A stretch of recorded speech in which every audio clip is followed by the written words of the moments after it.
Assalamualaikum warahmatullahi wabarakatuh. Waalaikumsalam Waalaikumsalam warahmatullahi warahmatullahi wabarakatuh. wabarakatuh. Untuk lebih berkahnya lagi, pelajaran kita hari ini bagaimana kita kalau berdoa terlebih dahulu. Untuk ketuanya, nah Rian, untuk memimpin doa, silahkan. Baiklah, teman-teman, untuk memulai pelajaran hari ini, mari kita berdoa terlebih dahulu. Di dalam hati, berdoa dimulai. Berdoa selesai. Baik, anak-anak, kalian sudah berdoa. Semoga nanti apa yang kita pelajari bermanfaat untuk kehidupan kita selanjutnya. Amin. Amin ya Rabbal Alamin. Oke, anak-anak sekalian, Ibu ingin menanyakan tentang kehadiran. Ada yang nggak hadir? Hadir semua, Bu. Hadir semua, Bu. Semua, Bu. Alhamdulillah hadir semua, Bu. Ya, Bu. Ya, Alhamdulillah. Untuk selanjutnya, Ibu di sini ada sedikit pantun, biar kita sama-sama semangat untuk menjalani pelajaran kita hari ini, yaitu cari barang lama di gudang, Asik. Cakep, mengikat pagar dengan kawat, Iya. cakep, jadikan hidup lebih terang, cakep. sholat 5 waktu jangan terlewat. Masya Iya, asik. Allah. Tabarakallah. Baik, anak-anak, sebelum memasuki materi kita hari ini, materi kali ini tentang menghadirkan sholat dan zikir dalam kehidupan. Nah, Ibu ingin menanyakan sedikit saja apa itu dari pengertian dari sholat. Coba eh, Al-Hasanah, apa itu sholat? Sholat itu ibadah wajib, Bu. Ya, sholat itu Ya, ibadah wajib. yang dikerjakan sehari 5 waktu. Yang dikerjakan sehari 5 waktu. Ya, Nah, silakan yang lain berikan A plusnya Reza untuk Bu, Reza Bu, Al-Hasanah. Reza Bu. Ya, apa anak Reza? Sholat itu doa Bu. Ya, sholat itu doa, meminta Iya Bu. kepada Allah. Kepada Allah diawali dengan apa itu namanya? Ya, Oh niat, takbiratul niat, ihram. niat. niat. Ah, Takbiratul ikram, Bu. Iya, Pak. Ya, Saya juga, Bu. Alhamdulillah itu ya ada lagi ya Pak Oke, Herman. Bu. Ya, apa itu Sholat. sholat? Sholat dari kata sholla ya sullu. Artinya berkomunikasi, berdialog kepada hamba dengan Robnya. Itu, Bu. Ya, Masya ya Allah. benar sangat luar biasa. Ini sebelum memasuki kalian sudah paham apa itu sholat. Nah, selanjutnya Ibu akan menyampaikan sedikit tujuan dari belajar kita hari ini. Tujuan pembelajaran kita hari ini ada satu, peserta didik dapat mengetahui dan memahami apa itu sholat fardu dan hukumnya. Yang selanjutnya, ada peserta didik dapat mengetahui waktu dan jumlah rakaat sholat fardu. Yang selanjutnya, ada peserta didik dapat melakukan dan menghafal gerakan sholat secara berurutan. Yang selanjutnya, yaitu ada peserta didik dapat membaca dan menghafalkan bacaan sholat. Nah, di sini Ibu ada urutan atau gerakan dari sholat. Silakan anak-anak pahami gambar tersebut ya. Ya, Bu. Gambarnya bagus, Bu. Ya, ya nak. Untuk selanjutnya, Ibu akan meminta kalian untuk membagikan kelompok kecil, yaitu 2 kelompok saja. Untuk kelompok pertama, itu ada Al-Hasanah, Rian, sama Herman Suwari. Untuk kelompok kedua, ada Reza Mubazor sama Sayyid Imron. Nah, sebelum Ibu membagikan tugas-tugasnya, Ibu akan sedikit menjelaskan materi kita hari ini. Yang pertama, tentang sholat. Sholat menurut bahasa berarti doa, sedangkan secara istilah, sholat yaitu ibadah yang diawali dengan takbiratul ihram dan diakhiri dengan salam yang dikerjakan sesuai dengan syarat dan rukun tertentu. Sholat ini merupakan kewajiban umat Islam karena merupakan bagian dari tujuan penciptaan manusia, yaitu beribadah kepada Allah Subhanahu wa Ta'ala. Yang selanjutnya ada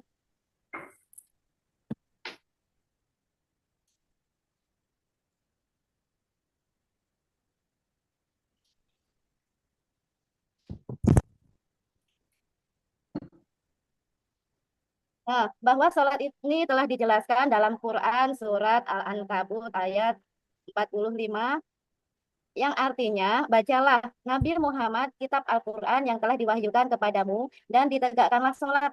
Sesungguhnya sholat itu mencegah dari perbuatan keji dan mungkar.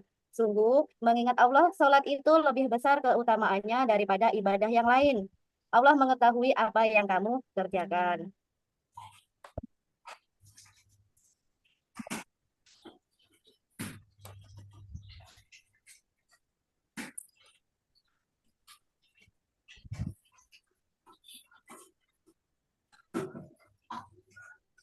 Selanjutnya ada sholat berdasarkan hukum pelaksanaannya. Sholat fardu ini terbagi menjadi dua, yaitu fardu ain, yaitu sholat yang wajib dikerjakan oleh umat Islam yang mu'alaf dan tidak boleh ditinggalkan atau diwakilkan. Yang selanjutnya yaitu ada fardu kifayah, yaitu sholat yang wajib dikerjakan oleh umat Islam yang mu'alaf, yang telah dianggap cukup atau sah meskipun dikerjakan oleh sebagian orang saja atau satu orang. Jika tidak, maka menimbulkan dosa.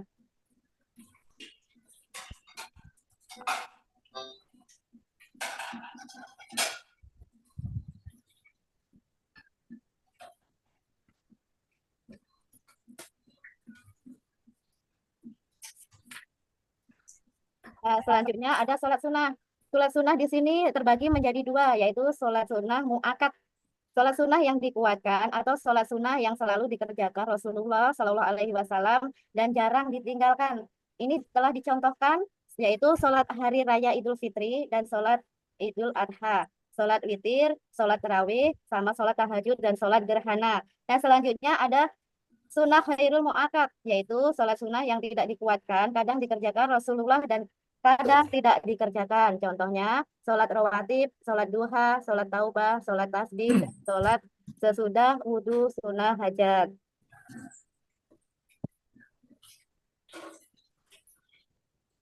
Yang selanjutnya ada zikir.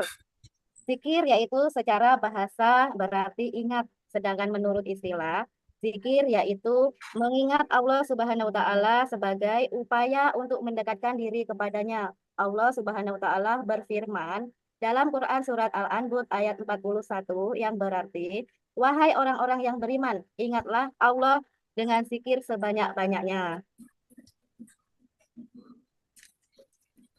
Yang selanjutnya ada macam-macam cara berzikir. Yang pertama, zikir dengan hati. Ingat Allah Subhanahu wa taala dengan hati, baik dengan atau tanpa disertai zikir lisan. Zikir dengan hati dilakukan dengan khusyuk dan sungguh-sungguh serta menghadirkan rasa kecintaan kepada Allah Subhanahu wa taala. Yang kedua, zikir dengan ucapan, yaitu zikir lisan adalah mengucapkan kalimat suci dengan lidah seperti tasbih, tahmid, takbir, subhanallah, alhamdulillah, la ilaha illallah, Allahu akbar. Yang selanjutnya ada zikir dengan perbuatan, yaitu mengingat Allah Subhanahu wa taala dalam setiap perbuatan yang dilakukan, seperti berbuat kebaikan dan beramal soleh.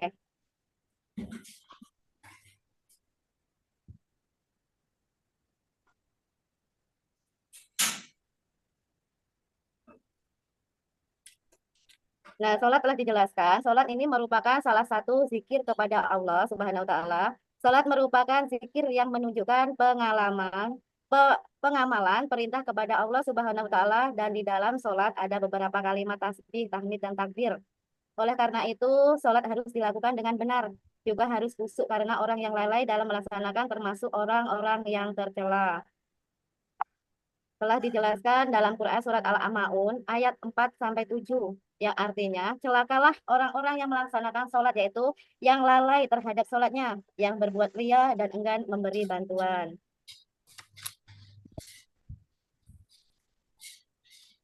Sekarang materi selanjutnya ada manfaat berzikir. Yang pertama, mendapatkan pahala yang besar. Allah akan mengingat hamba yang selalu mengingatnya. Yang selanjutnya ada Allah akan mengampuni dosa orang-orang yang berzikir.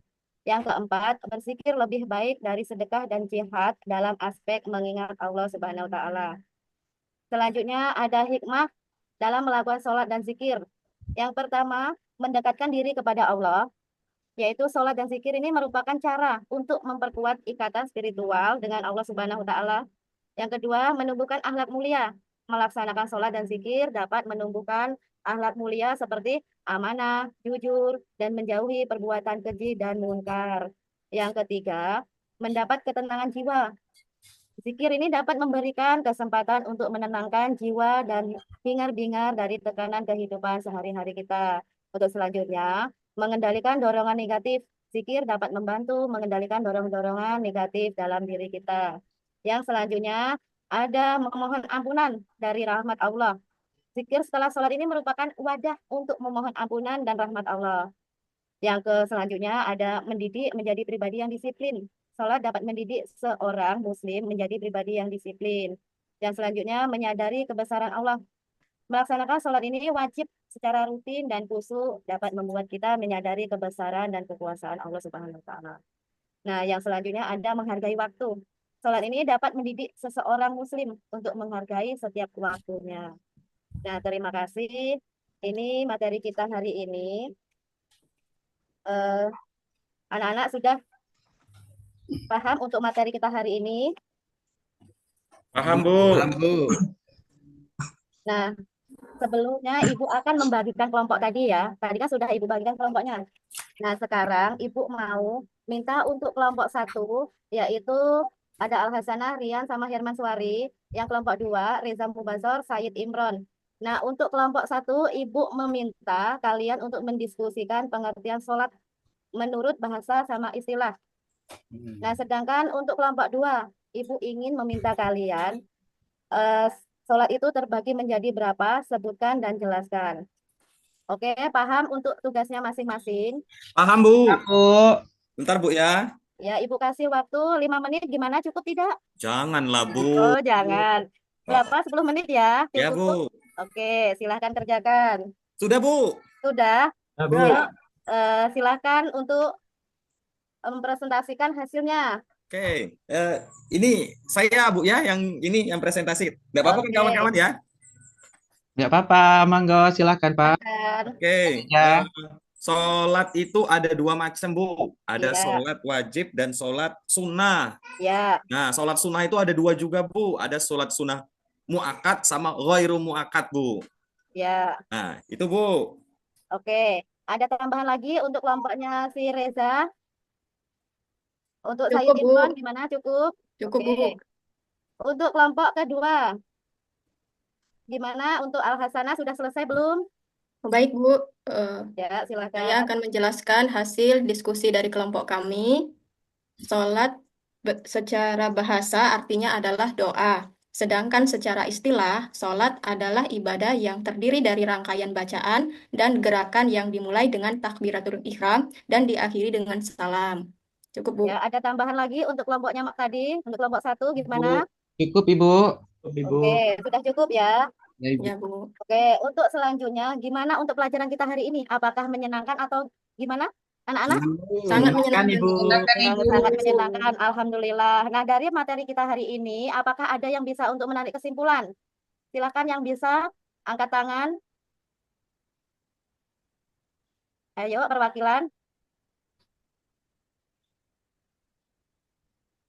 Kayaknya nggak ada ya untuk menarik kesimpulan. Ini Ibu simpulkan bahwa sholat yaitu doa. Sedangkan menurut istilah, sholat yaitu ibadah yang diawali dengan takbiratul ihram dan diakhiri dengan salam yang dikerjakan dengan syarat dan rukun tertentu. Dengan melaksanakan sholat, kita dapat mencegah perbuatan keji dan mungkar.